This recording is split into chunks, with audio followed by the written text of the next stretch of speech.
Pia ni lazima kwa jina lake kuhubiri habari ya kutubu na kuondolewa dhambi ihubiriwe katika jina lake kwa mataifa yote, kuanzia na Yerusalemu.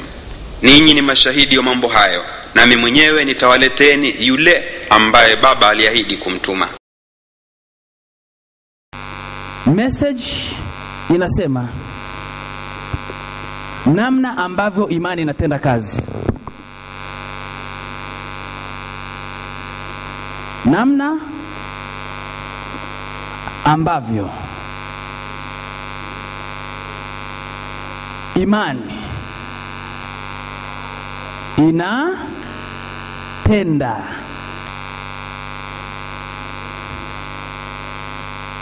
kazi.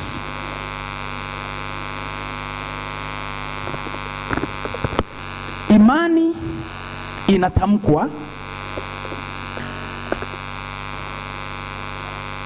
imani inatamkwa, lakini haishikiki kwa mkono.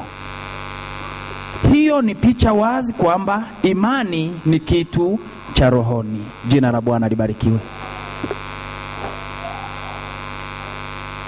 Imani inatamkwa lakini haishikiki kwa mkono. Hiyo ni picha wazi kwamba imani ni kitu cha rohoni. Weka tena mkata, andika. Siku zote kitu kilichoko katika roho hakina umbo maalum. Siku zote kitu kilichoko katika roho hakina umbo maalum. Siku zote kitu kilichoko katika roho hakina umbo maalum. Yaani akionekani katika macho ya damu na nyama. Yaani akionekani katika macho ya damu na nyama.